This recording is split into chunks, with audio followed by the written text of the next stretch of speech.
iterambere rero rihera ku magara meza. Dushima Imana ko turungikiye abaza gufasha amagara y'abarundi, twaca tubatuma ko n'abandi boshaka kuza ngaha mu Burundi gufasha mu bumenyi, gufasha muri ivyo bikorwa byo kuvura indwara zitandukanye, barahawe ikaze. Murazi ko hariho abamaze kuza gukora babakenyezi bagendana indwara zo mu kigo, ko no musi turarunka abagira neza, nivyo kandi ni vyiza, ariko turashaka ejo abarundi nabo babe bariko baravyikorera. Mpamagariye abaganga b'abarundi bakorana n'iyi migwi itandukanye, ntimube bandarisizaho, muhigire ubumenyi, mubarabire ko ivyo bariko barakora, kandi muhanahane imigenderanire. Bunoneze guhabaye umugwi w'abarundi w'abahinga bavuze bati turagiye muri Kongo kuvura turi abakorera bushake. The objective was to discuss with Her Excellency the gratitude and the collaboration that we did in Burundi for the eye camp that was held in 2 different hospitals. Nous remercions Dieu parce que notre audience avec les premières dames c'était positif. Nous avons échangé sur le programme et à l'avenir, tous les projets qu'on peut exécuter ici au Burundi.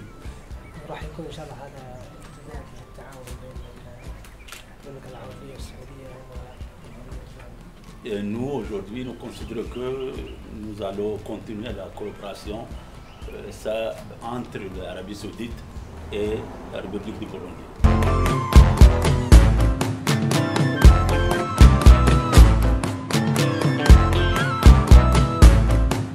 Mbere tubanje gushimira Imana yoyo yabonye imbona kazoza y'igihugu cacu c'u Burundi, aho 2040 kizoba ari igihugu giteye imbere. Imbona kazoza 2060 kubera imbona kazoza y'igihugu ntitwoshikako mu gihe amagara y'abantu yoba atifashe neza. Iterambere rero rihera ku magara meza. Dushima Imana ko turungikiye abaza gufasha amagara y'abarundi kugira amere neza, kugira ngo ibikorwa by'iterambere bibandanye bimeze neza. Ubugira kabiri turashimiye iyi migwi yose mubonye ngaha bitandukanye ku bikorwa vyiza baza bakora ku izina rya Fondation Mugira Neza no ku izina ry'iwanje nyene.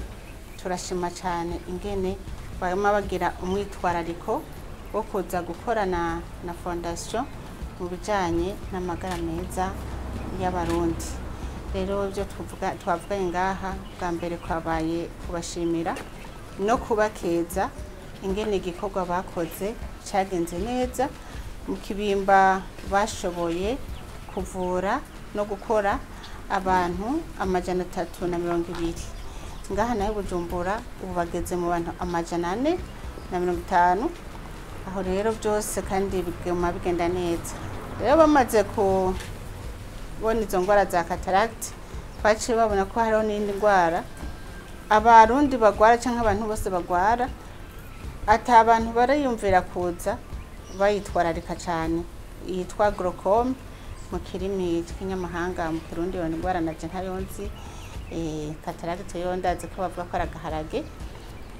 Rero baciye bavuga ko bagiye kwisuganya kugira bazogaruke naho baje bakenyereye iyo ndwara yitwa glaucome kugira ngo bavure abarundi bafise iyo ndwara.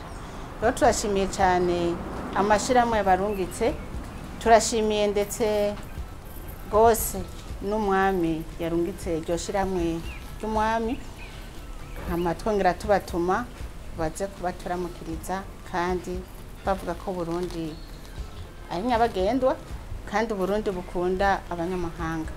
Iki rero cerekana ko kw'isi yose atambibe zihari, imbibe ziri mu mitima y'abantu, yuko isi yose ari imwe kandi dutegeza kuduzanya amaboko ku neza y'abantu bose bari kuri nosi kugira babeho bafise amagara meza. Naco gituma mwabonye ngahanye harimwo abirabure, harimwo abera, twese turi hamwe, twese tugize umuryango umwe ku isi.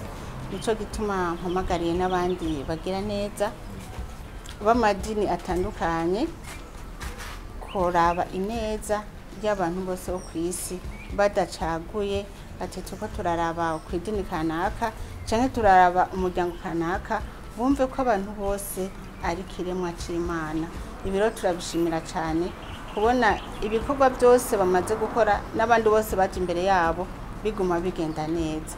Ibyo rero turabishima cyane kuko biraduha intege, bigaduha n'umwizero wo kuguma twakira abaganga bose babagira neza baza gufasha abarundi baciye kuri Fondation Bonaction mugira neza.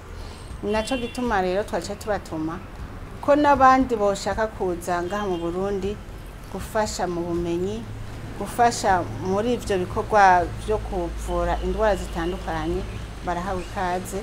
Murazi ko hariho abamaze kuza gukora babakenyezi bagendana indwara zo mu kigo.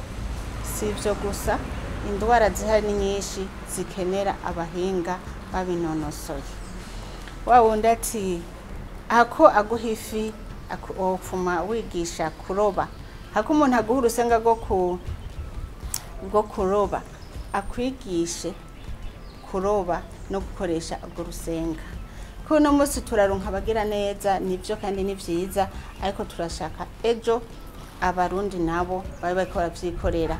Mpamagariye abaganga b'abarundi bakorana n'iyi migwi itandukanye, ntimube bandarisizaho, muhigire ubumenyi, mubarabire ko ivyo bariko barakora, kandi muhanahane imigenderanire, mugume mugenderanira kugira ngo bafashe kubatera intege mu bumenyi musanganye, kugira ngo namwe ejo muzogende gufasha abandi bantu. Buno neze guhabaye umugwi w'abarundi w'abahinga bavuze bati turagiye muri Kongo kuvura turi abakorera bushake, turagiye mu bihugu bibanye, turagiye no hakurya y'ibihugu bibanye mugiye kuvura abandi muri akora bushake.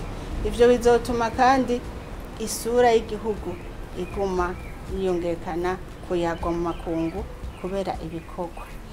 Hanyuma ijambo ry'Imana ryo riravuga ngo ukwizera kutagira ibikorwa kuba gupfuye. Turashimiye cyane amashengero y'abarungitse, amashiramwe y'abarungitse, ibihugu vy'abarungitse, kandi tugashima n'umutima wanyu kubona mwarungitswe mukemera mukagamburuka mukaza kutuvurira abene gihugu kugira ngo dufatanye amaboko mu iterambere, tubona neza yo tuja ku mubiri no ku mutima. Hama nkashimira ababakiriye bose ingene mwafashe neza gushika nuno munsi, kandi ko murabaherekeza ku kibuga c'indege, kandi bazogenda batuyaga uko turi. Murakoze rero, Imana ihezagire mwese muri ngaha. The objective was to discuss with Her Excellency the gratitude and the collaboration that we did in Burundi for the iCamp that was held in 2 different hospitals. So basically we were discussing what has happened and her gratitude, and also to form any future partnerships for to uplift the communities of Burundi. We are very happy to have worked and to have assisted the communities of Burundi.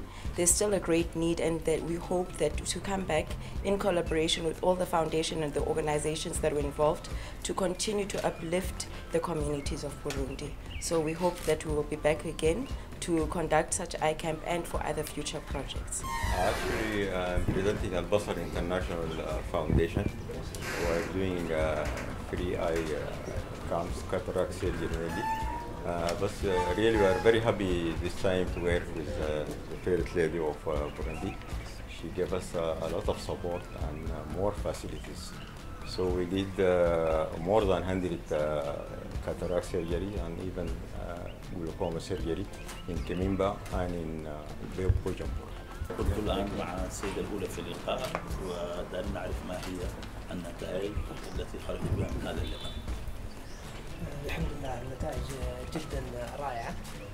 Nous remercions Dieu parce que notre audience avec les premières dames c'était positif. وتم فيها استعراض البرنامج والمشروعات. Nous avons échangé sur le programme et à l'avenir, tous les projets qu'on peut exécuter ici au Burundi. وراح يكون ان شاء الله هذا افتتاح للتعاون بين المملكه العربيه والسعوديه. Et nous, aujourd'hui, nous considérons que nous allons continuer la coopération entre l'Arabie Saoudite et la République du Burundi. نعم وتم اختيار البحث صدد التعاون المشترك.